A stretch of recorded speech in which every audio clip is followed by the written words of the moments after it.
إن الحمد لله نحمده ونستعينه ونستغفره ونعوذ بالله من شرور أنفسنا ومن سيئات أعمالنا. من يهده الله فلا مضل له ومن يضلل فلا هادي له، وأشهد أن لا إله إلا الله وحده لا شريك له، وأشهد أن محمدا عبده ورسوله. يا أيها الذين آمنوا اتقوا الله حق تقاته ولا تموتن إلا وأنتم مسلمون. يا أيها الناس اتقوا ربكم الذي خلقكم من نفس واحدة وخلق منها زوجها وبث منهما رجالا كثيرا ونساء، واتقوا الله الذي تساءلون به والأرحام إن الله كان عليكم رقيبا. يا أيها الذين آمنوا اتقوا الله وقولوا قولا سديدا يصلح لكم أعمالكم ويغفر لكم ذنوبكم، ومن يطع الله ورسوله فقد فاز فوزا عظيما. أما بعد، فإن أصدق الحديث كتاب الله عز وجل، وخير الهدي هدي محمد صلى الله عليه وسلم، وشر الأمور محدثاتها، وكل محدثة بدعة، وكل بدعة ضلالة، وكل ضلالة في النار. أورغال بيبيتيبwa mwenna nibanyi za bibitibwa mwenna munsi yonna ku mikutu gyaffe gyonna kutuyigiriza era kutujjukaniriza mateka ga Allah tabaraka wa taala. Assalamu alaikum wa rahmatullahi wa barakatuhu. Jibukedde mwasuze mutya, jibwakedde dda mwasibye mutya, jewungedde muwongezezza mutya. Tusaba Allah wekitiibwa tabaraka wa taala atuteere mukisa mu bulamu bwaffe obusigaddeyo okumusinkana Allah azza wa jal, atuteebese ebituufu bye tulina okukola mu bulamu bwaffe by'okumusinza yekka nga tetumugattako Allah tabaraka wa taala. Allah tumusaba atugabire ekyengera ky'okumwawula, ekyengera ky'okumutongoza mu kumusinza Allah ekitiibwa tabaraka wa taala. Abaganda bibitiibwa darussa yaffe yayita biidhnillahi tabaraka wa taala tuliku al-usul al-thalatha oba thalathatu al-usul biidhnillahi tabaraka wa taala, era nga tuliku alamati saa al-kubra biidhnillahi tabaraka wa taala, era nga tukyali ku masihi ad-dajjal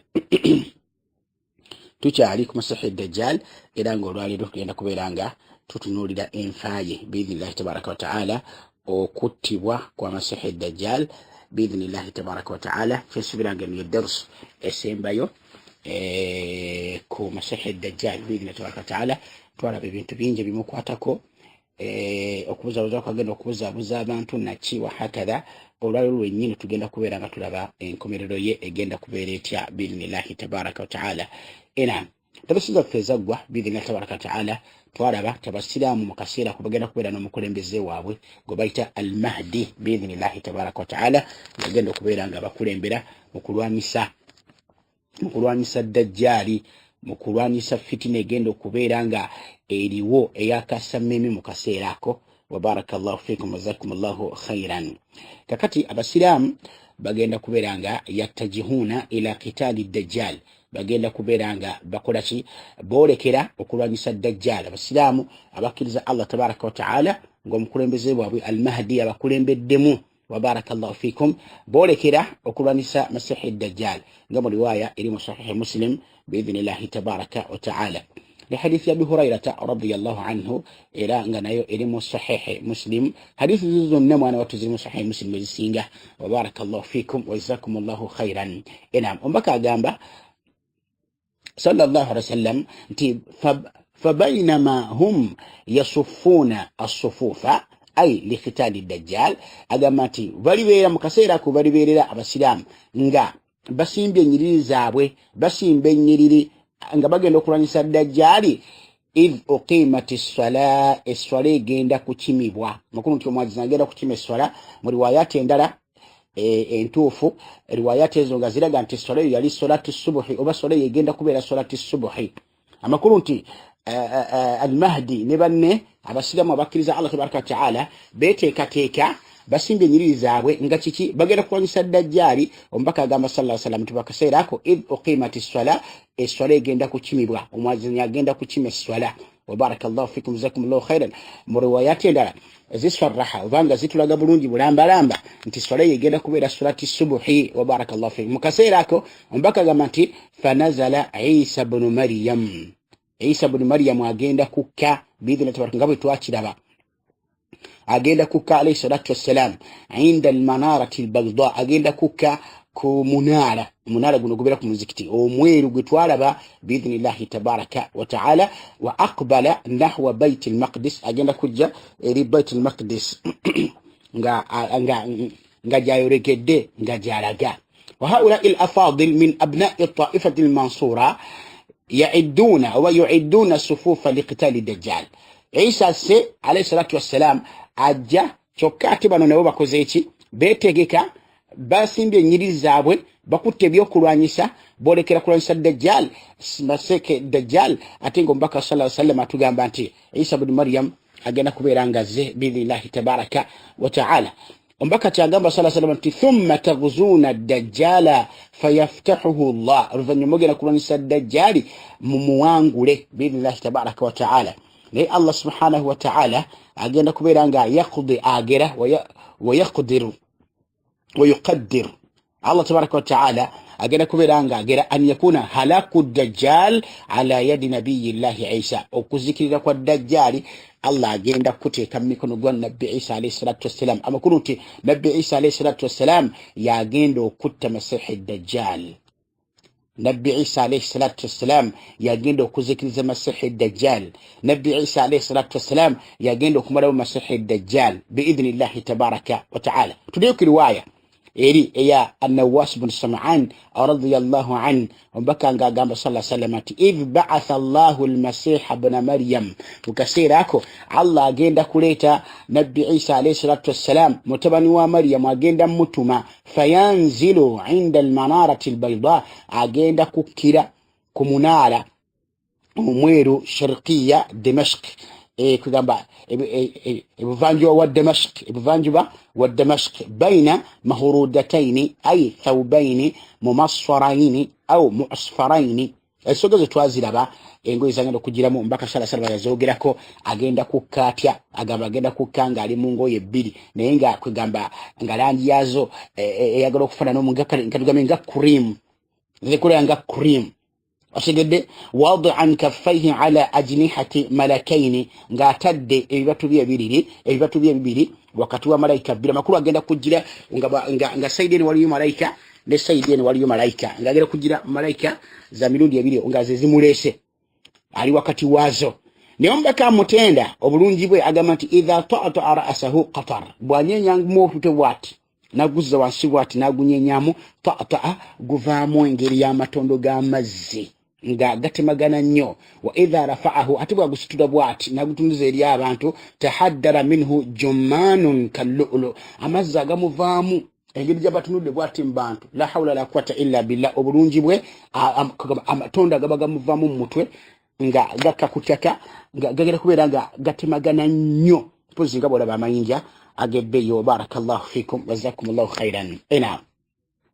kati Nabi washtibu oyo alayhi salatu wassalam Nabi Isa alayhi salatu wassalam fayattajihu nahwa bait al-maqdis agenda kuolekera omuzikiti bait al-maqdis fayajidu al-muslimina yusalluna as-subha agenda kusanga abasilamu basala salatu as-subh la hawla la quwwata illa billah wa barakallahu fikum twagamba mu mesomo jaffe jaita nti al-mahdi bwali mulaba agenda muita amugambe ta'ala salli bina amugamba tijango tusaze kubagenda mutegeera ti Nabbi Isa alayhi salatu wassalam al-mahdi agenda muita mugambe jango tusaze wa barakallahu fikum jazakumullahu khairan agenda bagamba tinedda mu kibiina ky'obusiraamu kibiina kya Muhammadin sallallahu alayhi wasallam mwekulembera mwekana mweka wa barakallahu fikum jazakumullahu khairan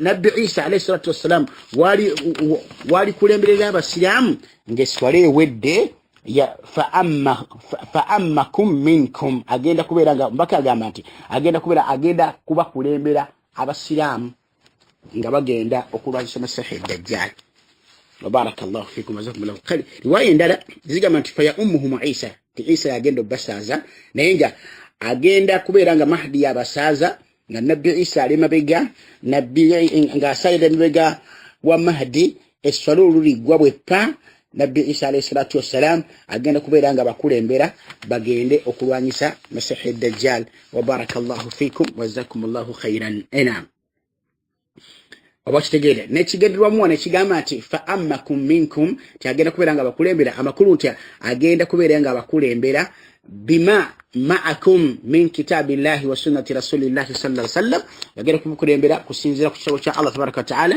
na hadithi za nabbi bana nkola ya nabbi sallallahu alaihi wasallam lianna Isa kulokubanga Isa la yanzilu bi shar'in jadid tagenda kukaa na dini mpya na mateeka mapya wa inma bi shar'i nabiy sallallahu alaihi wasallam bil islam agenda kukaa mwana wattu na mateeka ga nabbi sallallahu alaihi wasallam na busilamu nabbi buyalekawo obusembayo lwaki فالإسلام هو دين عيسى ودين محمد صلى الله عليه وسلم ودين جميع الأنبياء والمرسلين صلوات الله وسلامه عليهم أجينا كبيرانغا روكوانغو بسلام يدين يا النبي عيسى يدين يا النبي محمد صلى الله عليه وسلم إرانغا يدين يا النبي بونا نباتومي أكبر الله تبارك وتعالى الدين يا بيهم واتشي لم يبعث الله عز وجل نبيا من الأنبياء ولا رسولا من الرسل إلا بالإسلام من أول نوح إلى محمد صلى الله عليه وسلم الله عز وجل تتمانغكو إلتي يتم كفر دلكو النبي يسوكا نمبكي يسوكا كفر دلكو النبي آدم عليه الصلاة والسلام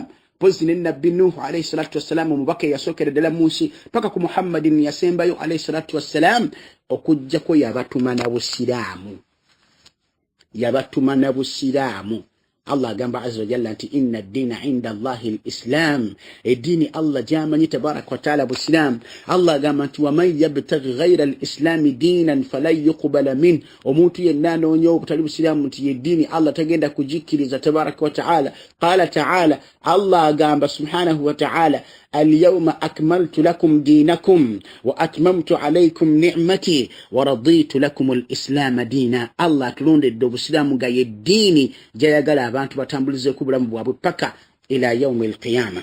وفي صحيح مسلم حديث يا مسلم حديث أبي هريرة رضي الله عنه وبكى قام صلى الله عليه وسلم فينزل عيسى بن مريم أجند كوكا مكسيرا كوكينيني أجند كوكا abasaba bagenda kubeera nga beteekera okugenda okulumba dajjali bi'idhnillah tabaraka wa taala mbaka gamba nti fa ammahum agenda kubakulembera olw'okubeera nga esswala ewedde eyasubuhi baza okugisaala mahadi asaazizza kati wano ombaka gamba nti fa ammahum nabbi Isa alayhi salatu wassalam agenda kubakulembera ogenda okulwanyisa dajjali nekyewuunyisa ombaka agamba sallallahu alayhi wasallam nti fa idha ra'ahu aduwullah omulabe wa Allah dajjali bw'aliraba ku nabbi Isa alayhi salatu wassalam dhaba agenda kutandika kulinga kumeltinga dhaba agenda kusaanuuka busaanuusi ombaka yakuba n'ekifaananyi n'agamba nti kama yadhubu almilhu fi lma nga bw'olaba omunnyo bwe gusaanuukira mu mazzi ne guggwawo ne gubeera nga tokyagulaba olaba mazzi bw'atyo bwagenda kubeera nga atandika okusaanuuka dajjali bw'aliraba ku nabbi Isa alayhi salatu wassalam agenda kutandika okusaanuuka ombaka yagamba nti falaw tarakahu singa nabbi Isa alayhi salatu wassalam alireka dajjali oba singa amuleka natamukola kintu kyonna kyamukola la dhaba hatta yahlik asigenda kusaanawo paka lwalizikirira paka lwazikirira singa nabbi Isa amuleka just nga mutule mutunulizibwa ati Allah ina obuyinza tabaraka wa taala Allah ina amanyi subhanahu wa taala kitonde kinnakyo nekisebengerera nekiggwawo mbaka gamba nti singa falaw tarakahu singa amuleka natamukola kintu kyonna landhaba mbaka gamba nti dajjali yandiweddewo ng'asaanuuka hatta yahliku kutuusa luyandiweddewo n'azikirira walakin wabula wanaye yaktuluhu Allahu biyadihi Allah agenda mutta ng'ayisiriza ku mukono gwa nabbi Isa alayhi salatu wassalam nabbi Isa yagenda okumufumita effumu erigenda omujja mu bulamu erigenda omujja mu mbeera erigenda omumaliriza erigenda omujjawo ng'akozesezza mukono gwe era mbaka agamba nti fayurihim damahu fi harbatihi nabbi Isa alayhi salatu wassalam bw'alimala omufumita effumu n'afa dajjali ng'afudde avudde mu nsi ekitemu ekinene nga kivuddewo mu nsi agenda kubalaga n'omusaayi gwe ku ffumu lye nti omusaayi mugulaba mujje mu mbeera avuddewo abadde alabankanya abantu wa barakallahu fikum jazakumullahu khairan wa fi riwayati an-Nawas mu riwaya endala mbaka sallallahu alaihi wasallam yatubuulira n'ekifo kyennyini nabbi Isa wagenda okusanga dajjali mu kumutta. Omubaka n'agamba sallallahu alaihi wasallam nti fayatulubuhu hatta yudrikahu bibabi luddin. Omubaka agamba sallallahu alaihi wasallam mu kufuluma wano ogenda ng'akulembedde abasiraamu bagenda okulwanyisa dajjali. Omubaka agamba nti nabbi Isa agenda kunoonya dajjali wonna waali hatta yudrikahu okutuusa lwali musanga bibabi luddin mu mulyango oba mu mulyango gwa katundu bakaalo bakayita ludd. Luddun ekiga luddu qaryatun fi Falastin, kyalo kiri Falastin, kiri Palestine eyo. Qaryatun min Tel Aviv, kiri mu Tel Aviv mu Falastin. Ekyalo bakiyita Ludd oba akatawuni bakayita Ludd oba akatundu bakayita Ludd. Allahu akbar lillahi alhamd. Uli omubaka sallallahu alaihi wasallam bw'annyonnyola n'ayogera n'amannya g'ebitundu olwaliro agaliwo. Ne emyaka 1438 ng'omubaka ayogera ebigambo bino, naye olwaliro n'ebitundu ebyo mwebiri mu nsi omubaka byayogerako sallallahu alaihi wasallam. Tekitumalira okukakasa omubaka alayhi salatu wassalam, kitwongere okukakasa n'okwagala omubaka sallallahu alaihi wasallam kyayogera mazima tiddala omubaka wa Allah tabaraka wa ta'ala. Atugamba nti Isa alayhi salatu wassalam ow'ekitiibwa agenda kunoonya dajjali wonna waali hatta yudrikahu bibabi luddin, okusobola bali musanga mu mulyango oguyingira ku kyalo kye bayita Ludd oba mu katundu ke bayita Ludd e Falastin, wagenda omusanga. Wala hawla wala quwwata illa billah. Saba Allah azza wa jalla atutaase, atuwa obulungamu, atuwa okukkiriza okwannama ddala nga tukkiriza ow'ekitiibwa Allah subhanahu wa ta'ala. Kati fayatulubuhu hatta yudrikahu bibabi luddin fayaktuluhu, agenda musanga ku mulyango oguyingira mu katundu ako oba mu kafaako paka ng'amusse. Hatta yaktuluhu fayaktuluhu, amutte. Agenda kumunoonya ng'ali n'abasiraamu bagenda musanga mu katundu ako mu kafaako mu mulyango oguyingirayo oba mu kkubo eriyingirayo mu katundu ako mwagenda omusanga. Bw'ali mulaba atandika okubeera ng'asaanawo, atandika okubeera ng'asaanuuka, atandika okubeera ng'aggwaawo. Omubaka yagambye nti ne bw'aba mulese bulesi aggwaawo paka lwazikiriza just kumulako bulabe. Ne Allah yagera era ng'ayagala ti nabbi Isa yennyini yagenda okukwata effumu amufumite afe amugye mu bulamu bw'ensi, era ng'agenda omusaayi ogwo oba agenda kulaga abakkiriza bonna omusaayi gwa dajjali. Wa barakallahu fikum jazakumullahu khairan. Kati nabbi Isa alayhi salatu wassalam bw'ali mwala okutta dajjali, omubaka agamba alayhi salatu wassalam thumma ya'ti Isa ibn Maryam qaumun qad asamahum Allahu min. Oluvannyuma lw'okubeera nga nabbi Isa asse dajjali asse abantu abagenda kubeera nga Allah azza jalla abawunyezza ekikomo kya dajjali, abawunyezza ekikomo kya dajjali bavuddewo bawunye dajjali, bagenda kujja abantu abo eri nabbi Isa alayhi salatu wassalam. Nabbi Isa alayhi salatu wassalam omubaka agamba nti fayamsahu an wujuhihim, agenda kutandika agenda kubatanga ng'abasimula mu feesi zaabwe mu byenyi byabwe. Wa yuhaddithuhum bidarajatihim fil janna, agenda tandika okubanyumiza n'okubabulira ebifo byabwe n'amadaala gaabwe mu jana. Wala hawla wala quwwata illa billah. Nga bali awo ebikemo bivuddewo, dajjali afudde, bano abantu babadde bawunye dajjali obulijja bali kukkanayo kyali naki bazze wa nabbi Isa alayhi salatu wassalam, atandise obbakwatako abasiimulako mu byenyi byabwe, abanyumiza amadaala ge balina mu jjana, empeera ze balina mu jjana. La hawla wala quwwata illa billah. Bali bakyali awo, Allah alina obuyinza tabaraka wa ta'ala, ensonga endala n'ejja n'egwawo. Ensonga endala nejja n'egwawo. Bali bakyali awo. Wala hawla wala quwwata illa billah. Omubaka agamba sallallahu alaihi wasallam ti fabainama huwa kadhalika, ali bakyali awo n'abasiraamu abakkiriza abanyumiza ebiri mu jjana abasimula kawo miri yaabwe. Idh awha Allahu ila Isa, mu kaseera ko kennyini Allah agenda kuleta oba agenda kutumira Isa alayhi salatu wassalam ng'amugamba nti inni qad akhrajtu ibadan li mazima ddala nabbi Isa mazima nfulumizza essaawa zino, nfulumizza abaddu bange, nfulumizza abantu, nfulumizza ebitonde byange. La yadaani li ahadin biqitalihim, tewali asobola muntu yenna, tewali kitonde kyonna kisobola kubirwanyisa. Kati kyoba okola ki? Faharriz ibadi ila tur, kuŋŋaanya abakkiriza bonna booli nabo, kuŋŋaanya abakkiriza bonna booli nabo bakuŋŋaanye mugende ku lusozi Tur, mugende ku lusozi Atur, Turu Sina, mujjukira lusozi Allah tabaraka wa taala yatumirako nabbi Musa alayhi salatu wassalam bwe yamuweerako obubaka nga kimakiddwa obulungi biidhnillahi tabaraka wa taala. Tegereka buluganda, abo be bani bitonde kyebyo Allah byajjeeyo tabaraka wa taala, bitonde kyebyo Allah byajjeeyo byagamba nabbi Isa nti nfulumizza abaddu bange, nfulumizza ebitonde byange, tewali waasobola kubirwanyisa. Wabula kyekugamba nti bukuŋŋaanya basiraamu bonna abakkiriza obatwale ku lusozi Tur biidhnillahi tabaraka wa taala. Wala hawla wala quwwata illa billah.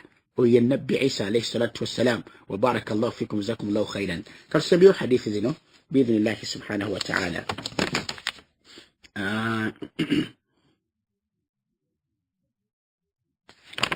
بكى جامع عليه الصلاة والسلام كما في صحيحين البخاري ومسلم حديث أبي هريرة رضي الله عنه أجمعت والذي نفسي بيده. بكى جامع تنديره oyo Allah tabaraka wa taala ayino bulamu bwange, ayino mutima gwange mu mukono gwe tabaraka wa taala. La yushikanna an yanzila fikum ibn Maryam hakaman muqsitan, agamba tiwagenda kuberanga kisemberedde ekiseera, kasemberedde akaseera Allah azza wa jalla assemumwe mutabani wa Maryam Isa alayhi salatu wassalam akeje muli naye nga mukukka kwe agenda kukanga hakaman muqsitan, nga mukulembeza, nga mulamuzi, muqsitan owannama ddala ow'amazima omwenkanya. Fayaksira asaliba, agenda kubeeranga amenya emisaalaba, ng'ajjawo emisaalaba. Wayaktula alkhinzira, agenda kutta embizzi. Wayadaa aljizya, agenda kuteekawo omusolo ku bakafiiri nga bateekeddwa okuwa omusolo. Wayafiida almaalu, emaali egenda kuyinjiwala. Hatta la yakbalahu ahadun, okutuusa nga n'omuntu n'omu ne bagimuwa tajikiriza kulokubanga agenda kubeera nga alina. Emaali egenda kuyinjiwala nga nabbi Isa azze ng'akabonero ono bw'enkomerero biidhnillahi tabaraka wa taala. Wa barakallahu fikum jazakumullahu khairan. Naye mumanye ab'ekitiibwa nti tudde eri Allah subhanahu wa taala. Embeera zino tewali agenda kuziwona, tewali agenda kuziyitamu kubalibeerawo okuggyako abo bannatawhiidi bokka, okuggyako abo abasomye obusiraamu bokka. Tubulaba nti bannange tuteekeyo nnyo omulako okusoma obusiraamu bwa Allah tabaraka wa taala. Ebyo tewali agenda kubiwona, tewali agenda kubiyitamu okuggyako omuntu eyeneneza mu maaso ga Allah tabaraka wa taala. Ate nga tusome nti tewali yenenya, okuggyako ategedde bye yenenya okudda eri mu maaso ga Allah tabaraka wa taala. Tewali agenda kuwonya dajjaali n'ebikemo bye, okuggyako ba ahlu al-iman wa tawhid, okuggyako abantu abakkiriza abayawula Allah tabaraka wa taala ne bamusinza yekka biidhnillahi subhanahu wa taala, ne batamugattako kintu kyonna Allah w'ekitiibwa tabaraka wa taala, ne bamutongoza, ne batongoza ekigambo kya la ilaha illa Allah, ne bakakasa ekigambo kya la ilaha illa Allah, ne bakiteeka mu nkola, ne bakitegeera, ne bakyagala, ne bamalirira muli okukikolerako, ne bakikolerako ku lwa Allah subhanahu wa ta'ala, ne bateeka mu nkola tawhidi. Mwana wattu ne bayiga n'okuyiga biki byonna na tawhidi nabyo ne babyewala biidhnillah subhanahu wa ta'ala. Ate ne banywera ila qiyam as-sa'a athabat hatta al-mamat, ne banywera okutuusa ne baliva muno mu nsi nga bali ku la ilaha illa Allah muhammadur rasulullah, nga bakakasa ekigambo ekyo tewali asinzibwa mu butuufu okuggyako Allah tabaraka wa ta'ala, era nga bakakasa byonna ebisinzibwa ebitali Allah azza wa jal bisinzibwa mu bukyamu, tebiteekeddwa kusinzibwa, asinzibwa mu butuufu yekka, si kitonde si bitonde, wabula Allah azza wa jalla omutonzi yateekeddwa okusinzibwa yekka, Allah subhanahu wa ta'ala. Limadha? Lwaki abantu bagattako Allah subhanahu wa ta'ala? Lwaki abantu bakaffalira obwekitiibwa Allah tabaraka wa ta'ala? Lwaki tebakkiriza Allah subhanahu wa ta'ala? Tetukimanyi nti tugenda, tekimanyi nti bujja kukyenkya nga bakubise, nga bambise, nga bamubise. wallahi ng'agenze nenge kigenda omutasa kyokka si maali si bakyala si baana si kitiibwa si bukulembeze si ssente si kwogerwako ekigenda omuwonya kyokka la ilaha illa Allah nga yagiteeka mu nkola ng'akakasa tewali asinzibwa omutuufu okuggyako Allah tabaraka wa taala kyekyo ekigenda okuwonya omuntu kyova olaba nti bino ebikemo bwe biti abantu abalibeeramu abantu abagenda biwona bokka beebo abakakasa okwawula kwa Allah azza wa jalla ne bamusinza yekka Allah tabaraka wa taala nga temubugaseeko kintu kirala kyonna wa barakallahu fikum wa jazakumullahu khairan mu kaseera ako kennyini nga nabbi Isa alayhi salatu wassalam amaze okuŋŋaanya abasiraamu abatutte ku lusozi Allah nga amaze okufulumya ebitonde ebitalina kye bimanyi mu kulwana birya buli kamu byonoonye nnyo. Allahu akbar. Pozi ngera ngo mbaka byagamba sallallahu alaihi wasallam nti Allah agenda mugamba nti nfulumize ebitonde tewaliwo kitonde kyonna kisobola kubirwanyisa kuŋŋaanya abakkiriza biidhinillahi tabaraka wa taala obatwale ku lusozi Allah azza wa jalla yagenda okumalawo embeera eyo insha Allah tabaraka wa taala. Bitonde kyebyo bigenda kubeera nga bifaanagana bitya, bigenda kubeera nga biryaki, bigenda kubeera nga amanyi gabyo gafaanana gatya, betugenda okuddamu okulaba insha Allah tabaraka wa taala ng'akabonero akalala akanene khuruj ya ajuj wa maajuj beba ya ajuj wa maajuj betugenda okubeera nga tutunuulira lecture yaffe ejja insha Allah tabaraka wa taala in bakina ahya singa Allah nda tabaraka wa taala anatusogozawo nga tukyali balamu. Subhanaka Allahumma hamdika ashhadu an la ilaha illa anta astaghfiruka wa atubu ilayka. Wassalamu alaykum wa rahmatullahi wa barakatuhu. Naam.